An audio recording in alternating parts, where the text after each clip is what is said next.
Բարև ձեզ հարգելի հետևորդներ, Օրագիր Նյուզի եթերում ստեյությունն է եւ այսօր մեր տաղավարում հյուրընկալել ենք ազգային ժողովրդավարական բևեռի խորհրդի անդամ Ժիրայր Սեֆիլյանին։ Բարև ձեզ, պարոն Սեֆիլյան, շնորհակալ ենք մեր հրավերը ընդունելու համար։ Շնորհակալ։ Սիրով։ Պարոն Սեֆիլյան, Բաքվում պահվող հայ պատանների շինծ ու դատավարությունների ժամանակ անդրադարձ է եղել նաեւ ձեր անձին, մեր պատաններին հարցեր են ուղղել Արցախյան պատերազմում ձեր մասնակցության վերաբերյալ։ Ինչի մասին է սա վկայում։ Բան չէ, ասենք սպասելի էր, որ այդ բազմաթիվ անուններ կշշափվեն, ներառյալ իմ անունը, որովհետև ովքեր որ այդ ժամանակ պատասխանատու պաշտոններ են ունեցել Արցախյան առաջի պատերազմի ժամանակ, բնականաբար պետք է հիշեին։ Հասկանալի է ադրբեջանական կողմի նպատակը այս բեմականացումը, որ սկսել են, հասկանալի է, որ դա առաջնահերթորեն հայ ժողովրդի եւ Հայաստանի դեմ է, նրանք պիտի փորձեն ինչքան որ կարող են, այսինքն ինչեւ այն ժամանակ որ Փաշինյանն է այստեղ իշխանության գլխին, նրանք առավելապես պիտի փորձեն այդ բեմականացումով իրենց խելքով աշխարհին ներկայացնելու թե նախորդ 30 տարիների ընթացքում հայկական կողմը ինչպիսի այսպես աբորենիչություններ է կատարել, զավթել է ուրիշի տարածքները եւ այլն, այսինքն նրանք շատ լավ հասկանալով, որ մեծ հաշվով զավթողը իրենք են, օկուպացնողը իրենք են, սակայն ինչպես ասեցին, գարիտից օգտվելով, քանի Փաշինյանական իշխանությունը արգա է, նրանք պիտի փորձեն համապատասխան իմիջ ձևավորեն աշխարհում, միաժամանակ իմանալով, որ շատ լավ գիտեն, որ Արցախը հայկական է, շատ լավ գիտեն, որ Քարթմանքը Նախիջևանը հայկական է, նրանք պիտի փորձեն այս բեմականացումով ցերկ բերել հիմքեր, որբեսի դուրս գան այդ ասենք հայկական կողմի փաստարկված անկամանքներից, որևէ ժամանակ եթե մի օր Հայաստանում ազգային իշխանություն ձևավորվի, ապա շատ կարճ ժամանակում ճիշտ արտաքին քաղաքականություն վարելու դեպքում հնարավոր պիտի լինի մեր իրավունքները վերականգնելու, եւ ոչ միայն Արցախը, եւ Նախիջևանի հետ Քարթմանքը, նրանք այս բեմականացումով նաեւ եւ շարունակությունը այս ամեն ինչի, անշուշտ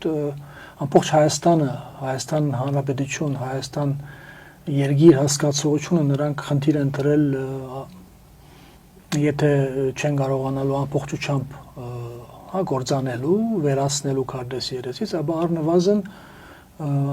աշխարհակրորեն ինչ որ մնալու է Հայաստան անունով, դա լինի իրենց ենթակայության ներքո։ Այս փորձի մեջ են նրանք, պարզ է, որ հերանեկարային իմաստով ես վստահ եմ, որ նրանք ցախողելու են։ Հայաստանի եւ Ադրբեջանի միջև այսպես ասած խաղաղության համաձայնագրի շուրջ բանակցություններն ավարտվել են, սակայն այս ամենին զուգահեռ Ադրբեջանը անընդհատ կեղծ լուրեր է տարածում Հայաստանին մեղադրելով հրադադարի ռեժիմի խախտման մեջ։ Ինչի մասին է սա վկայում, արդյոք Ադրբեջանը հող է պատրաստում հարձակման եւ նոր պատերազմի համար։ Այո, նրանք այս վերջի 1-2 ամիսների ընթացքում արիթ են ման գալիս իրականացնելու իրենց հերթական, այսպես ասած, թավաթիր ծրագրերը։ Մենք ունեցել ենք տեղեկություն, որը շրջանառության մեջ ենք դրել մոտավորապես 1-1.5 ամիս առաջ, որ արգա է եղել ադրբեջանական, ռուսական համաձայնաբար մի ծրագիր, որի արդյունքում սկսելու համար հայտնի սահմանակգծում պետք է սկսվեր հյուսիս-արևելքից, մենք հիշում ենք շաբաթներ առաջ սկսվեց մի բան, հետո կարծես կանգ առավ, մենք ունեցել ենք տեղեկություն, որ այդ ամբողջ սահմանակգծման համատեքստում պիտի Արձվաշենը վերադարձվի Հայաստանին, Հայաստանը դեպի Արձվաշեն պիտի ունենա միջանցք, ինչու՞ չէ նաև Գորիս-Ղափան այն տարածքը, այն ճանապարհը, որ այսօր ադրբեջանական կողմի վերահսկողության ներքո է, այդ ճանապարհը եւս նրանք զիջելու են հայկական կողմին որպես միջանցք, դրա փոխարեն հասկանալի է ստանալու Սյունիքում միջանցք։ Սա այս ծրագիր եղել է մենք այդ մասին հունվար ամսվանից տեղյակ ենք եղել, սակայն քանի որ շարունակություն, անշուշտ այս ամեն ինչը պիտի ունենար իր շարունակությունը, նաև ամբողջ սահմանով մեկ, արևելյան ամբողջ սահմանը պիտի ցևականորեն, պիտի ռազմականորեն ճնշում տեղի ունենար, այնինչ այս օրերին մենք դրա այդ փորձն ենք տեսնում, հա, այս արդեն մի 2-3 օրվա մեջ երևի 6-7 անգամ ադրբեջանական կողմը հայտարարություններ է դարձել, ասելով որ հայկական կողմը իբրև թե գրողները արձակում իրենց ուղղությամբ եւ այլն եւ այլն։ Այս ամեն ինչի արդյունքում պիտի ծրագիր այն էր, որ ինչպես ասեցի, նրանք եւ միջանցքն են ստանում եւ ինչու՞ չէ նաեւ ռուսական կողմը հերթական անգամ ինչպես Արցախ Լավրովյան պլանի ժամանակ կար նպատակ, որ Լավրովյան պլանը իրականացնելու գլխավոր նպատակը ռուսական կողմի ռուսական զորքերի վերադարձներ Արցախ, Ադրբեջան իրենց ասելով։ Մենք տեսանք ինչպես դա տեղի ունեցավ եւ ինչպես հետո թուրքական, ադրբեջանական կողմը ռուսական կողմին կարելի ասել գցեց։ Նույնը այժմ նույնանման ծրագիր պատրաստում են իրականացնել Հայաստանի գլխին, էլի նորից ու նորից ռուս-ադրբեջանական, թուրքական պայմանավորվածությամբ, սակայն վերջի աշխարհակահաղական զարգացումները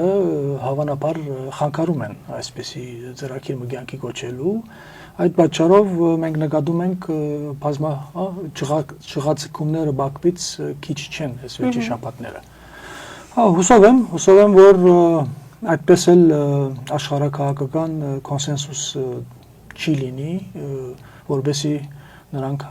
հասնեն, այսպես ասած, իրենց նպատակին, բայց ինչպես տեսնում եք, մինչև այն ժամանակ, որ Փաշինյանն է այստեղ իշխանության գլխին, այդ վտանգը ամեն օր արգա է։ Այնուամենայնիվ բանակցություններն ավարտված են, այսպես սխաղության համաձայնագրի տեքստը համաձայնեցված է, արդյոք Ադրբեջանը կստորագրի դա եւ եթե ստորագրի այդ թուղթը կարող է իրական խաղաղություն ապահովել Հայաստանի համար։ Նախ մենք չգիտենք այդ թուղթի բովանդակությունը ինչ է, դրա շուրջ խոսակցություններ կան, դրա մասին խոսակցություններ կան, ովքեր որ խոսում են, մենք դրանց խոսքը մեր համար ոչ մի արժեք չունի, բովանդակությունը բարձ որ լիներ, կարելի էր կարծիք հայտնել, բայց բնականաբար մենք հասկանում ենք Փաշինյանի օրոք ինչպիսի փաստաթուղթ կարող է ծնվել, բնականաբար ի վնաս հայկական կողմի։ Ինչ վերաբերում է այդ թուղթը կստորագրվի թե չէ, ադրբեջանական շարժուцевից երևում է, որ ադրբեջանցիները ինչպես 2 տարի առաջ, ինչպես 1 տարի առաջ, ինչպես 6 ամիս առաջ, այս անգամ եւս չեն պատրաստվում ստորագրել։ Ինչպես ասեցի, նրանք քանի Երևանում իշխանության գլխին Փաշինյանն է, նրանք ոչ մի հստակեցում չեն ուզում մտցնեն եւ արիտից օգտվելով, եթե աշխարհակահաղական զարգացումները թույլ տան, նրանք, ինչպես ասեցի, ամբողջ Հայաստանը գուլ տալու նպատակ ունեն։ Ինչու՞ չի հրապարակվում այդ տեքստը։ Ինչպես։ Ինչու՞ չի հրապարակվում։ Գուցե արձագանքներից է վախենում այս իշխանությունը։ Կարծում եմ, որ այս իշխանությունները Գարմիր քիծը շուտվանից են անցել, այսինքն այլևս վախենալու խնդիր չկա։ Փաշինյանը այնպիսի մտքեր է արտաբերել, որը դավաճանություն բառն էլ կարծես թե քիչ բնութագրում է այդ ամենին, չեմ կարծում, որ վախենալու խնդիր կա, այստեղ պայմանավորվածության հարց կա հավանաբար, երկկողմ մինչև դա չստորագրվի հրապարակման ենթակա չի։ Նրանք հլու հնազանդ այդ պայմանավորվածության ենթակա վիճակում են, այդքան բան։ Պարոն Սեֆիլյան, երկրորդ եւ երրորդ նախագահների թիմակիցների մեջ կարծես այսպես հրաձգություն է սկսել, փոխադարձ մեղադրանքներ, լարվածություն։ Ինչից է սա սկսվել ձեր գնահատմամբ եւ արդյոք այս կերպ ընդդիմությունը անուղղակի չի աջակցում Նիկոլ Փաշինյանին եւ այս իշխանությանը։ Այդ անուղղակի աջակցման փաստացի այդ աջակցումը արդյունքը առնվազն որ այդպես է լինում, դա փաստ է, այսինքն վերջի դարիների ընթացքում դրականադեստ ենք մենք եղել, նույնիսկ այդ սևը սպիտակ խաղացնելով բարբերաբար Փաշինյան գոչեցյալ իր իշխանությունը վերարտադրել է, ամրացրել է եւ այլն եւ այլն։ Եվ այս համատեքստում այս վերջի դարիների ընթացքում մենք բազմաթիվ անգամ այսպես բարձրացան հորդորել ենք նախկինների գարգարուն թեմքերին, առաջին մասնավորապես առաջի թեմքերին, ասելով որ պիտի կողք կանգնեք, ծեր ակտիվությունը ներքաղաքական հարթությունում դա միայն ու միայն խանգարում է որևէ թիմադրություն կազմակերպելու եւ օր առաջ ցերպազատվելու այս թավաջան իշխանություններից։ Ցավոք այդպես էլ այդ գարգարուն թեմքերը այդ հորդորները չեն լսում եւ նրանք հավանաբար ելնելով իրենց գաշի մասին մտածելով իրենց անձնական շահերը ինչպես միշտ եղել է այժմ եւս առաջնահերթորեն կարևորելով նրանք փորձում են անընդհատ բահել իրենց ակտիվությունը հույս ունենալով որ որևէ փոփոխության ընթացքում իրենք ունենան իրենց ազդեցությունը այդ փոփոխության վրա, որի արդյունքում խուսափեն պատասխանատվությունից ապակային։ Ինչ վերաբերում է վերջի, այսպես ասած, հրաբարակային նրանց հագասությունները, որ արգա են, որոնք փոխհարացակություն, ինչպես ասում են, հրաբարակայինորեն իմ դեղեցություններով երկար դարիներ է, ասենք Քոչարյան, Սերժ, երբեք անձնապես իրենք այսպես համերաշխ չի եղել իրենց կամ սերտ չի եղել իրենց գործակցությունը, միշտ էլ լարված է եղել, բայց նրանք կարողացել են դա թաքցնել։ Ինչու է վերջերս չեն կարողանում այդ ամեն ինչը զսպել եւ թաքցնել, ունեմ իմ կարծիքը ուրույն, այն որ հավանաբար պատճառը այն գետից որ նրանք կառավարում են երկար դարիները, այդ գետում, այսինքն մասնավորապես Կրեմլում, գործերը կարծես թե բավական խառն են, այսինքն Կրեմլում այնքան խառնակ վիճակ է, կարծես այսօր Հայաստանի ներհայաստանյան թեկուզ իրենց համար կարևոր կամ նույնիսկ կարևորագույն ինչ որ չափով երկրորդ երրորդ պլանը ընկած, որտեղ մենք գիտենք, չէ՞, այսօր ավելի շատ Կրեմլը ինչերով է զբաղված։ Հավանաբար այդ կենտրոնի կառավարումի թուլացումը բերել է այս հրաբարակային փոխհրացակցության, այստեղ նաև պիտի չի թերագնահատել գործող իշխանությունների հնարավորությունները օգտագործելու այդ կողմերին։ Ինչու՞ նաև բարբերաբար այդ կողմերի որևէ մեկի հետ մերթ այս կողմի հետ պայմանավորվելով, մերթ մյուս կողմի հետ պայմանավորվելով, մենք բոլորս էլ գիտենք, որ եւ Քոչարյանը եւ Սերժ Սարգսյանը կորզակցել են եւ այժմ էլ հանգիստ կարող են կորզակցել Փաշինյանի հետ։ Շատերի կարծիքով մինչև Հայաստանում ընդդիմափոխություն տեղի չունենա, իշխանափոխություն անելը անհնար է։ Կիսում եք այս տեսակետը։ Ես կասեի ոչ թե այդպես կասեի, ես կասեի, որ որի մասին եւս երկար տարիներ է խոսել ենք, լուծումը, ասենք, համագարկային ընդդիմություն հասկացողությունից արդահամագարկային ընդդիմության ձևավորելու մեջ է Հայաստանում լուծումը։ Այս միջև այն ժամանակ, որ պայքարը ընթանում է օկուպացիայի կողմից ձևավորված քաղաքական դաշտում, այսինքն իրենց խաղի կանոնները նկատի ունենալով, բարձր որևէ արդյունքի չես հասնի։ Լուծումը բնականաբար պետք է այն դաշտը, որը վերահսկվում է Կրեմլի կողմից, արդեն պիտի ավելացնենք Կրեմլի եւ Անկարայի կողմից, շնորհիվ նաեւ Փաշինյանի, պիտի թիմատությունը որ պետք է ձևավորվի, ընդդիմությունը որ պետք է ձևավորվի, այս ընդդիմություն բառը շատ ավելի այսպես ասած այնքան հարիր չի իմ կարծիքով այս պայքարին, այսինքն տասական ժամանակներ եթե լիներ կարող ենք ասել երկրում արգա է իշխանություն եւ ընդդիմություն։ Այս դեպքում ավելի շատ պետք է թիմադրության, շարժում պետք է ձևավորվի, բայց ոչ խաղի կանոնները պիտի չի թելադրվեն դրսի կողմից։ Ցավոք արգա ուժերի բացարձակ մեծամասնությունը միշտ էլ մեր այս հորդորը չեն լսել եւ իրենք շարունակել են արգա խաղի կանոններով առաջնորդվել եւ այդ պատճառով 30 տարվա ընթացքում այդպես էլ որևէ արմատական փոփոխություն տեղի չունեցել։ 30 տարվա ընթացքում մեր երկրում ընդրություններով իշխանապողություն տեղի չունեցել։ Սա փաստ է։ Եվ առաջիկա փոփոխությունը եւս տեղի ունենալու փոփոխությունը տեղի ունենա, դա չի լինելու ընդրությունների միջոցով։ Դա ես սրանով վստահ եմ։ Ոստի այս գարձիկը գիսող անհատներ, շրջանակներ, քաղաքական դահոք շրջանակներ այս հասկանալով պիտի կարողանան առաջիկա ժամանակներում հստակ օրակարգի շուրջ գործակցել, թողնել իշխանություն, այդ գեղձ ընդդիմություն, այդ հարթակը եւ հենվելով մեր ժողովրդի վրա օր առաջ ցրպազատվելու այս իշխանություններից օրակարգի շուրջ գործակցությունից որ խոսում եմ, ես առաջնահերթորեն նկատի ունեմ օրակարգի հետեւյալը Փաշինյանի հերացում, անցումային կամ ժամանակավոր կառավարության ձևավորում, հետո նոր արդեն համարժեք պայմանները ստեղծելուց հետո երկրներս նոր արդեն արդարետ ընտրություններ։ Այս օրակարգի շուրջ պիտի լինի լուծումը ապակայի։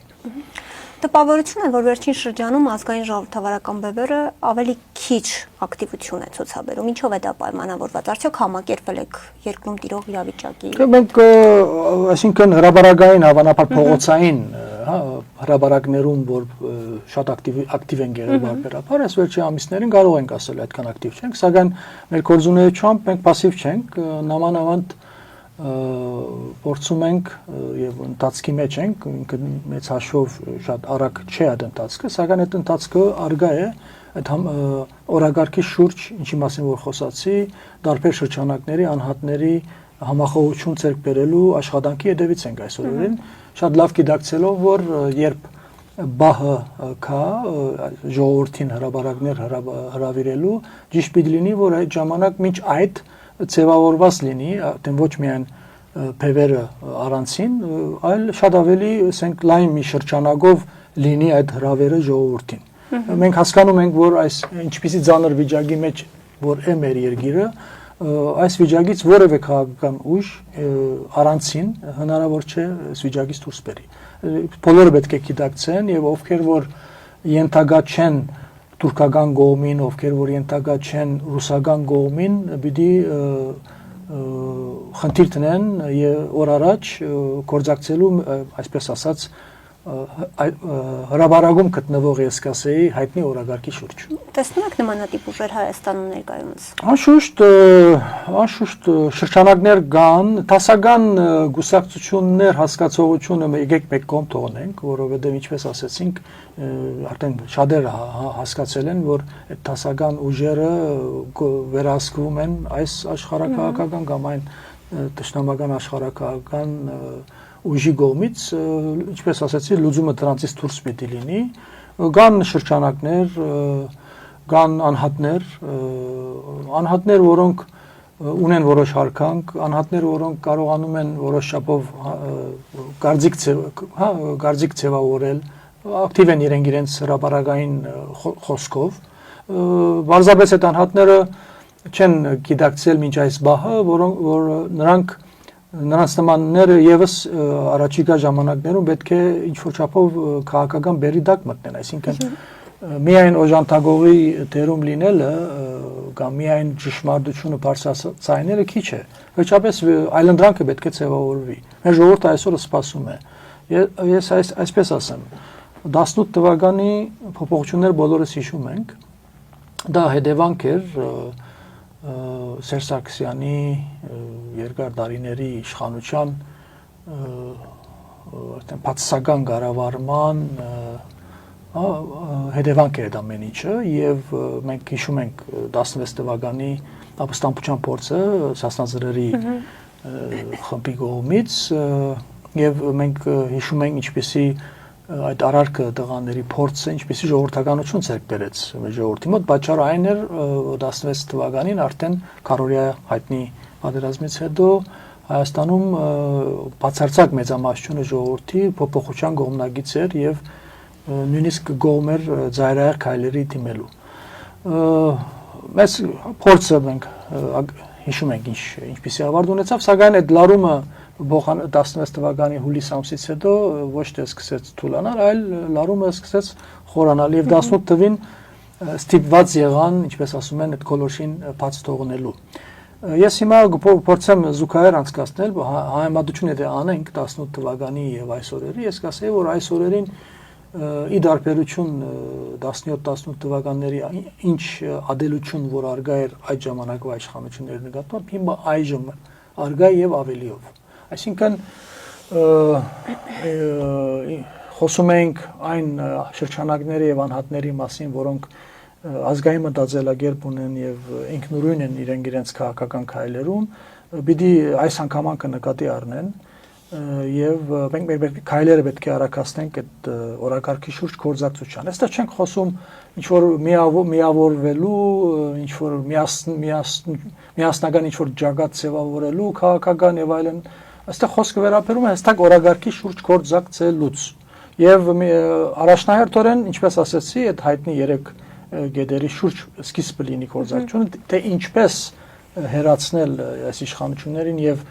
անցումայինի փոխանցությունը ինչպիսին պիտի լինի, ովքեր պիտի լինեն, այդ խոսակցությունը թողնել հաջորդ քայլին, այսինքն նախ մենք պայմանավորվենք այս օրակարգի շուրջ կորզակցել։ Դրանից հետո նոր անցնենք այդ մյուս մանրամասնություններին։ Այժմ մենք գտնվում ենք առաջի այս գեդի շեմին, հուսով եմ, որ մինչև այդ բորտկումի բահը որ կա, որը այսպես որ շարունակվի, բոլորս էլ հասկանում ենք, որ որևէ գայծից կարող է բորտկում դեր ունենալ։ Շատ լավ պիտի լիներ, որ այս լարումը ուղղորդվեր դեպի ճիշտ հոն, այսինքն ոչ թե հերթական անգամ ինչ որ աշխարհակաղակական ուժերի կողմից փորձ չարվի կոլորշին փաս թողնելու եւ Փաշինյանին դանելով բերեն մի ուրիշ, այսպես ասած, ուրիշ մի բադուհաս այ ժողովրդի գլխին, այլ այս նոր ձևավորելիք այլընտրանքի խնդիրը պիտի լինի, որ այդ փոփոխության վրա այնքան ազդեն, որ այդ լինի հնարավորինս արմատական ազգային իմաստով։ Այս թերագադարումը ունի առաջիկա ժամանակներում ձևավորվելիք արտախորհրդարանական ուժերի այլընտրանքային ձևավորվելիք ուժը։ Գլխավորապես նորից ուզում եմ հիշեցնել այդ գործառույթը, որպես ուշ թե շուտ գալու է այդ բահը եւ ես վստահ եմ, որ այս տարի, այսինքն այս տարվա մեջ Փաշինյանի խնդիրը լուծվելու է։ Այդ Փաշինյան երևույթի քաղաքական նշանակ, այսպես ասած, կորձիկը, որ օգտագործվել էր երկար տարիներ այս կամ այն այլ աշխարհակաղակական ուժերի կողմից, արդեն կորձիկը մաշված է։ Եկել է այդ կորձիկը փոխելու ժամանակը։ Ուստի ազգային մտածելակերպ ունեցող մարդկից օր առաջ պետք է ձևավորեն այդ այլընտրանքային ուժը եւ առաջիկա դեղ ունենալիք փոփոխությունների վրա առավելապես ազդելով մենք, ինչպես ասացի, պետք է գնանք արդեն ազգային իմաստով արմատական փոփոխությունների եւ այդ ամբողջ ներուժը, որ այսօր լցված է մեր ժողովրդի մեջ եւ այդ որը պատրաստ է բորտկալու, դա ուղղորդելու դեպի պետական աշինության ուղուն։ Նիկոլ Փաշինյանը նախորդ շաբաթ բոլորիս վճարած հարկերի հաշվին հարցազրույց էր տվել թուրք լրատվամիջոցների ներկայացուցիչներին, ինչպես նաև կառավարությունը թուրք լրագրողների համար երրորդյա այսպես մեդիատուր էր կազմակերպել Հայաստանում։ Ըստ ձեզ, ո՞րն էր այս ամենի նպատակը եւ ինչ տվեց սա Հայաստանին։ Նշեմ նաև, որ թուրք լրագրողներն արդեն այսպես ռեպորտաժներ են պատրաստում Երևանը ներկայացնելով թուրքական քաղաք։ Դարիներ առաջ, երբ մենք քննադատում էինք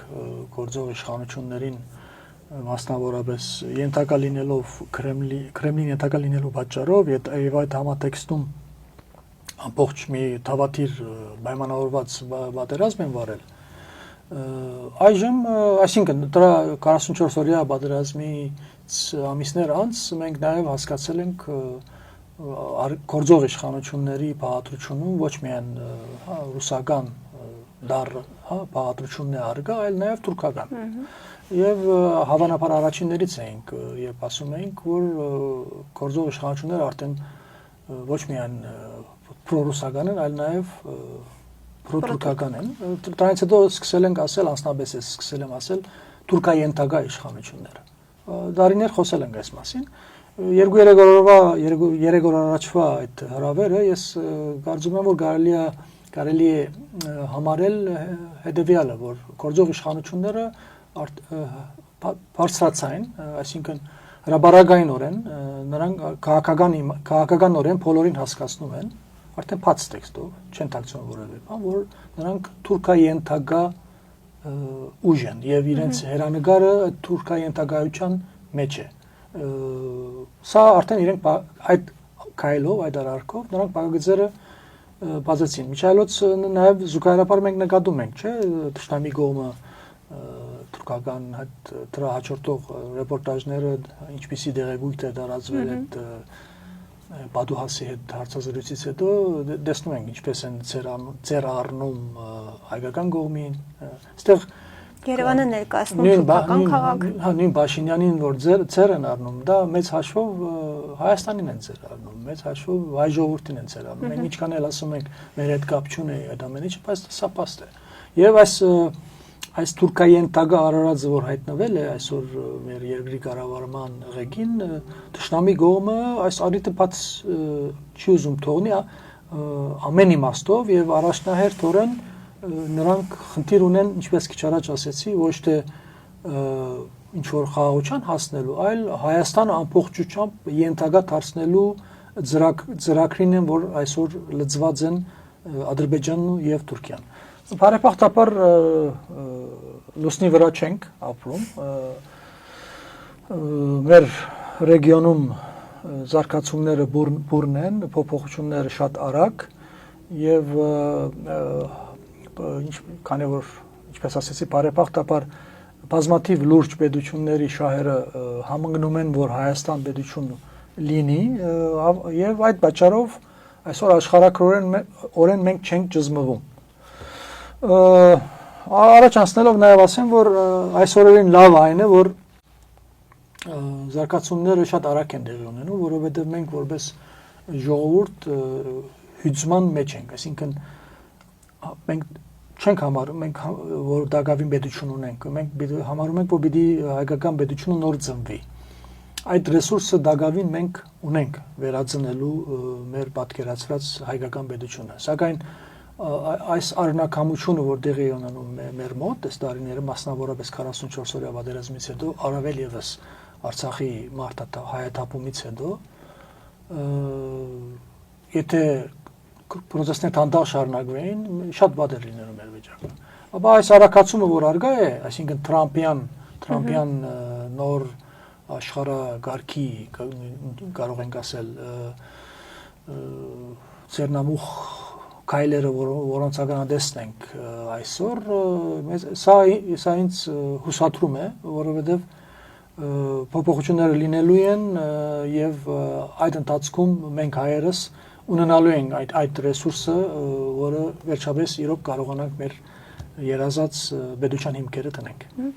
Եվ պարոն Սեֆիլյան, այս համատեքստում իշխանական որոշ շրջանակներ լավատես են, բոլորիս վստահեցնում են, որ Թուրքիան է Ադրբեջանին պարտադրում Հայաստանի հետ խաղաղության պայմանագիրը կնքել եւ ավելին հենց Անկարան է զսպելու Բաքվի ագրեսիան։ Որքանով է կիսում այս լավատեսությունը, կարող է նման բան արդյոք լինել։ Այդ միտքը նորից հավանաբար գալիս է քիչ առաջվա մեր առած մատնացույցին, որտեղ ասում էինք, որ այս իշխանությունները իրենց ապական տեսնում են Թուրքիայի ընդհանրության մեջ, այսինքն թուրքական կողմի քիրկը անցնելով։ Կարծում եմ, որ շաբաթը ուրբաթից շուտ է գալու եւ նրանց այդ բոլոր դավադիր ծրագրերը կիսատ են մնալու։ Նույն ադրբեջանական կողմը, եթե այսօր բավական, այսպես ասած, կորոզ դիրքերում է գտնվում եւ առավելապաշտական ծրագրեր է փորձում առաջ մղել, դա եւս երկար չի դեպի, բոլոր պիտի հասկանան, որ Ալիևյան իշխանությունը ինքը Ադրբեջան պետություն հասկացողությունը ամուր մի գազագերբվածք չէ։ Նա որևէ ասենք աշխարհակահաղական փոքրիկ փոփոխությունների հետևանքով շատ արագ կարող է փլուզվել այդ ամեն ինչը։ Այո, այս կարճաժամկետ ընթացքում վտանգը շատ մեծ է, բայց հերանեկարային իմաստով ես կուզեմ հուսադրել մեր ժողովրդին, որ այո գալու են այն ժամանակները, որ մենք հայերս կարողանալու ենք իմիքալ եւ հայոց ներուժը մեկտեղել ոչ միայն ստեղծելով ազգային պետության հիմքերը, այլ նաեւ թրիչքային զարգացման ուղղությամբ մեծ քայլեր անելու։ Այս հնարավորությունները ես տեսնում եմ։ Բայց հնարավոր է, որ Թուրքիան ինքը զսպի Բաքվի ագրեսիան։ Դա անհետաչություն է մեծ հաշվով։ Հա, ես նույնիսկ ասենք պիտի պատասխանել այդ ամեն ինչը կամ ամիսներ առաջ ինչ որ գարձիկ կարար գա, որ ասում էին Հայաստանի ավական ինչ որ Եվրոպա, հա, ասենք Եվրոպամետ ինչ որ շրջանակներ կամ Եվրոմիության հետ Եվրոմիության անդամ դառնալու կողմնակի շրջանակներ նաև ասում էին, որ Հայաստանի ավական Թուրքիայի հետ Եվրոմիության անդամ դառնալն է։ Պատկերացնում եք, սա ընդամենը այս մտքերը 2-3 ամիս առաջ է ասվել, բայց մենք նաև տեսնում ենք այս օրերին ինչքան արագ փոփոխությունները տեղի ունեցել։ Այսօրվա Եվրոմիությունը, Եվրոպան այսօրվա արդեն 2-3 ամիս առաջվա Եվրոպան չէ։ Մեծ հաշվով ասեմ, որ սա մեր համար լավ է, այսինքն Միացյալ Նահանգները նաև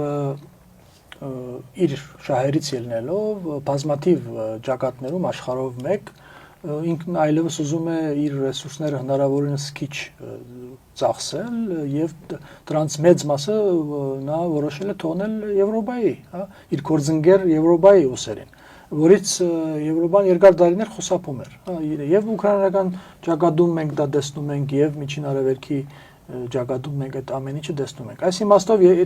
Միացյալ Նահանգները երբ Եվրոպային շատ մեջակատներում առաջ է մղում պատասխանատվության իմաստով եւ ինչու՞ չէ նաեւ մենք գիտենք Ֆրանսիայի դերակատարում ինչքան մեծ է, հա, նոր Եվրոպայի եւ մենք միաժամանակ մենք գիտենք Ֆրանսիայի այս հարաբերությունները Թուրքիայի, հա, Թուրքիայի հետ եւ Հայաստանի հետ ինչպիսի սերտ հերանեկարներ ունի Ֆրանսիա պետությունը, այդ մասին Ֆրանսիայի նախագահը բարբերաբար բարձրացնել է։ Այս իմաստով եւս դրական փոփոխություններ են։ Այսինքն եթե Ֆրանսիայի դերակատարումը մեծանում է մեծ միջին արևելքում, մեծ միջին արևելքում, ապա դա Հայաստանի համար միայն լավ է լինել։ Այսինքն այստեղ այժմ ռուսական ուշտեշուտ դե ռուսական ազդեցություն այս Կովկասից դուրս է գալու եւ այստեղ Իրանը մտահոգ է առաջնահերթորեն այդ փոփոխությունը, որ դեղի անոնում, դա չի լինի թուրքական, այսինքն այդ վակուումը պետք չէ լրացվի թուրքական կողմով։ Կարծում եմ Ֆրանսիան առաջնահերթորեն եւս զբաղված է նույն գործով, այսինքն այստեղ Իրան եւ Ֆրանսիա գործակցությունը հավանաբար նաեւ ապակային մենք ականադեսը կլինենք թույլ չտալու այն բահը, երբ Ռուսաստանը ազդեցությամբ այստեղից դուրս է գալու, դրա փոխարեն պիտի չի լինի թուրքական ազդեցություն, այլ պիտի ավելի շատ Եվրոպայի հանցինս Ֆրանսիայի, հավանաբար նաև ոչ միայն, եւ ինչու՞ չէ նաև Իրանի հետ գործակցաբար եւ տնջուկների տնջուկը գտնվում է Իրանում եւ երբ ես խոսում էի շատ արագընթաց օրերի մասին աշխարհակահաղականորեն, ես նաև առաջնահերթորեն նկատի ունեմ Իրանի շուրջ տեղի ունեցածը, հուսով եմ հնարավորինս արագ այդ տնջուկը իր լուծումը կստանա, այսինքն այս Իրան արևմուտք փախման եզերին է կամ լարումը այնքան մեծ է, հուսով եմ, որ շատ շուտ է ամեն ինչ իր ավարտը կունենա եւ մենք ականադեսը կլինենք Իրանի եւ արևմուտքի գործակցությանը, որից հետո նոր սկսելու է մեր երկրի զարգացման ժամանակաշրջանը։ Շնորհակալ եմ պարոն Սեֆիլյան հետաքրքիր զրույցի համար։ Ես էլ եմ շնորհակալ։ Իմ հյուրն էր ազգային ժողովրդավարական բևեռի խորհրդի անդամ Ժիրայր Սեֆիլյանը։ Կհանդիպենք։